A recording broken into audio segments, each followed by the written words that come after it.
Hello students, welcome to our new video, other video of our subject company law। और last video में दो video जो हमने YouTube पर अपलोड किए थे, आपने उसमें देखा होगा कि हमने सबसे पहले वीडियो में कंपनी लॉ के इंट्रोडक्शन के बारे में बताया था आपको। Introduction to company law and different forms of business organisation. और उसके बाद नेक्स्ट वीडियो में हम लोगों ने कंपैरिजन किया था कि different forms of business organisation में उनके nature, feature and how can you decide by which form of business organisation you have to continue, you have to operate your business. ये सब इसके बाद essential characteristics of a company हमने अपने last video में और जून क्लास में discuss की थी, जिसमें incorporated association, artificial person, separate legal entity, perpetual existence, common seal, limited liability, capacity to sue and डीसीयू, इन सभी टॉपिक्स को कि हमने अपने लास्ट वीडियो जून क्लास में शेयर किया था, डिस्कस किया था। आई होप कि ये सब टॉपिक आप सभी को क्लियर हुए। और आज का ये जो वीडियो है इसको भी हम यूट्यूब पर शेयर करने जा रहे हैं। Please do watch your video and attend your online classes regularly. तो आज का हमारा टॉपिक है difference between A company and partnership. क्योंकि ये दोनों फॉर्म ऑफ बिजनेस ऑर्गेनाइजेशन है, मोस्ट कॉमन है। वैसे तो हम लोगों ने अपने पिछले वीडियोस में बहुत सारी फॉर्म्स ऑफ बिजनेस ऑर्गेनाइजेशन के बारे में डिस्कस किया था, but these two are most commonly used form of business organisation. इसीलिए इसमें हम लोगों ने आज इस डिफरेंस का वीडियो बना रहे हैं। सबसे पहला जो बेस है, जो सबसे पहला आधार है इन दोनों में डिफरेंस का, that is on the basis of meaning of both. First one is company and second is partnership. अब क्योंकि हमारी क्लास में हिंदी और इंग्लिश मीडियम दोनों के स्टूडेंट्स हैं, so I have to take care of both the students. इसलिए मैं हिंदी के साथ इंग्लिश के साथ साथ हिंदी में भी आप लोगों को इसका मीनिंग क्लियर करूँगा। तो सबसे पहला बेस है इसमें meaning. Company is an artificial person created by law having a separate entity with perpetual succession. Company के बारे में तो पिछले वीडियो में भी और पिछली जून क्लास में भी बड़ा डिटेल में डिस्कस किया था हम लोगों ने। Company is an artificial person created by law.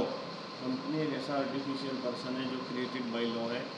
Having a separate entity, separate legal entity होती है कंपनी की, हम सब लोग पढ़ चुके हैं। विद परपेचुअल सक्सेशन, जिस पर किसी भी मेंबर के डेथ, इंसेनिटी और इंसॉल्वेंसी का कोई भी इफेक्ट नहीं होता, प्रभाव नहीं पड़ता। एंड एक कॉमन सील, जिसके बारे में हमने लास्ट वीडियो में डिस्कस किया था, लास्ट जून क्लास में। Common seal means official signature of a company. While a partnership is the relation between persons और among the persons who have agreed to share the profits of a business carried on by all or any of them acting for all। Point number 2 दो बार type हो गया इसमें, इसको अभी मैं remove करूँगा अपने इस वीडियो के बाद। So please ignore to this two mode of creation. तो कंपनी एक आर्टिफिशियल पर्सन है जो लॉ के थ्रू क्रिएट की जाती है, जिसकी एक सेपरेट लीगल एंटिटी होती है, परपेचुअल सक्सेशन होता है, ऑफिशियल सिग्नेचर यानी कॉमन सील है। जबकि पार्टनरशिप में ऐसा कुछ भी नहीं है। Partnership is the relation between और among the persons who have agreed to share the profits of a business carried on by all और any of them acting for all. जो या तो सभी के द्वारा कैरी ऑन की जाएगी, पार्टनरशिप को ऑपरेट किया जाएगा, मैनेज किया जाएगा, या फिर सबके बिहाफ पर कुछ पार्टनर्स उसको ऑपरेट करेंगे, कैरी ऑन करेंगे। Point number 2 is mode of creation. The company comes into existence when it is registered with the registrar, therefore its registration is compulsory। ये वर्ड जो है विद द रजिस्टर की जगह आप लोग इसको रजिस्ट्रार पढ़ेंगे। Registered with the registrar of companies होता है, therefore its registration is compulsory। while partnership is created by an agreement and its registration is not compulsory। तो आप सभी ने पढ़ा है इसको पहले भी कि एक पार्टनरशिप फर्म का रजिस्ट्रेशन कंपलसरी नहीं है, मैंडेटरी नहीं है, इट बिकम्स ऑप्शनल। ये ऑप्शनल होता है, लेकिन कंपनी केस में ऐसा नहीं है। कंपनी को रजिस्टर्ड कराना कंपलसरी है, मैंडेटरी होता है। तो यहाँ पर हम लिखेंगे company comes into existence when it is registered with the registrar of companies, therefore it's registration is compulsory. क्योंकि ये एग्जिस्टेंस में ही जब आएगी जब आप इसको रजिस्ट्रार ऑफ कंपनी से रजिस्टर कराएंगे। लेकिन पार्टनरशिप को केवल एक एग्रीमेंट की हेल्प से क्रिएट किया जा सकता है, बनाया जा सकता है। That's why it's registration is not compulsory. Point number 3 regulation. Company is regulated by the companies act 2013। आप सभी ने पढ़ा होगा कंपनी एक्ट 1956 लेकिन अभी इसमें लेटेस्ट अमेंडमेंट जो हुए हैं कंपनीज एक्ट में वो 2013 में हुआ, इसलिए एट प्रेजेंट जो इसको रेगुलेट किया जाता है कंपनी को, तो कंपनी एक्ट 2013 के थ्रू रेगुलेट किया जाता है।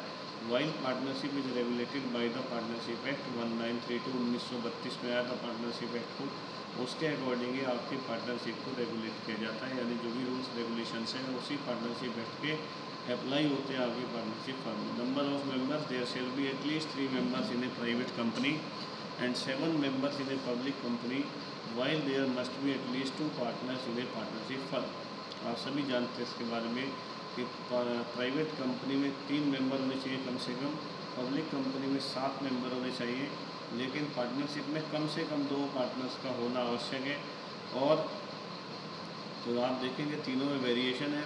Partnership requires at least 2 partners, minimum 2 partner, private company requires at least 3 members and A public company requires at least 7 members।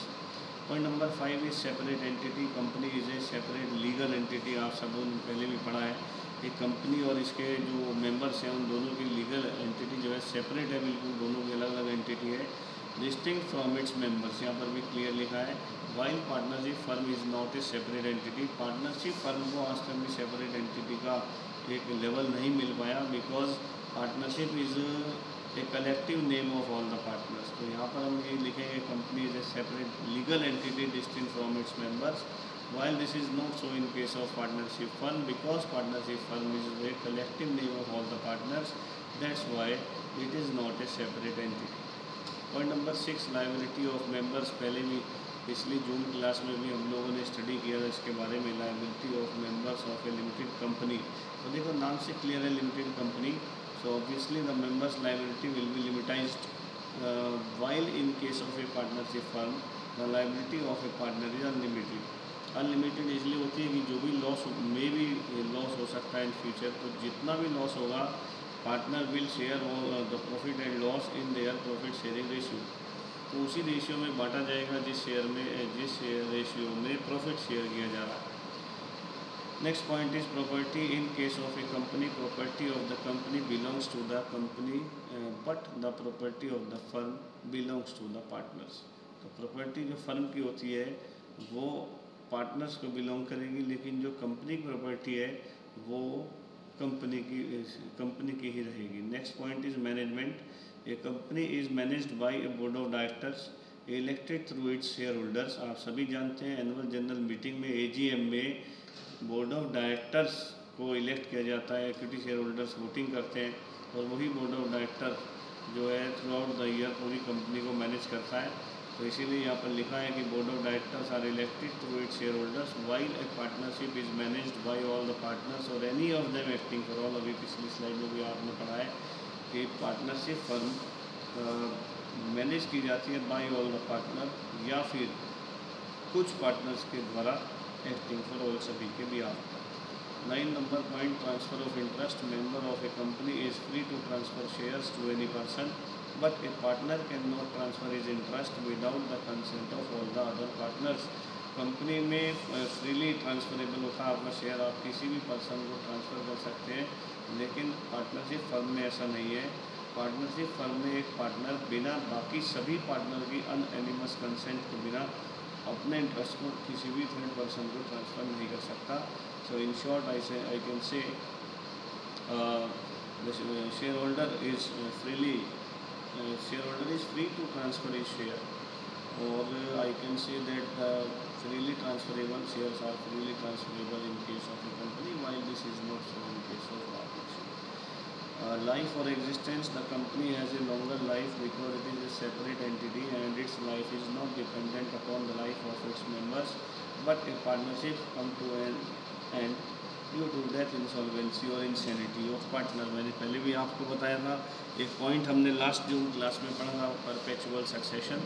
इसका मतलब यही होता है कि कंपनी के ऊपर किसी भी मेंबर की डेथ का, इंसॉल्वेंसी का और इंसेनिटी का कोई फ़र्क नहीं पड़ता, कंपनी के एग्जिस्टेंस पर कोई फ़र्क नहीं पड़ता, company as it is exist करती है।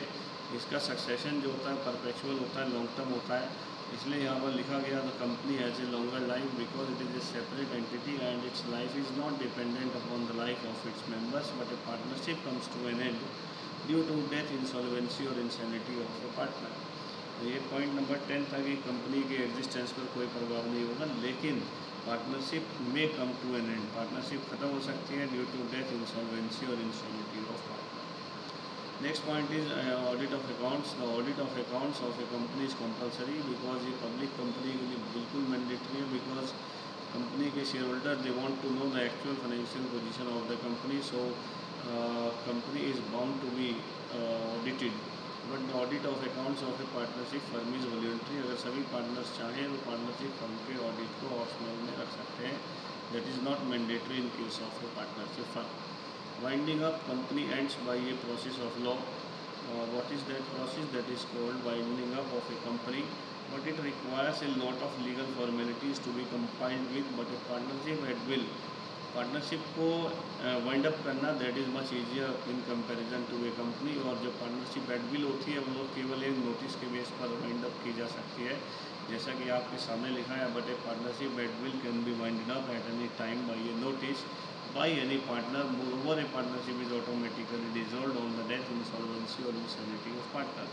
इन जो नॉर्मल पार्टनरशिप है वो भी डिजॉल्व हो सकती है ऑटोमेटिकली अगर पार्टनर की डेथ, इंसॉल्वेंसी, इंसैनिटी हो तो। So these 12 points are there जो आज के इस टॉपिक को क्लियर करते हैं। आई होप कि ये टॉपिक आप सभी को क्लियर हुआ होगा। I may revise all the points. आप देखें difference between the company and partnership, meaning के बेस पर, मोड ऑफ क्रिएशन के बेस पर, उसके बाद regulation, number of members, separate entity, liability of members, property management, transfer of interest, life और existence, audit of accounts, winding up. Students, please do watch this video and attend your class, June class. We will discuss in detail about all these topics. Have a nice day.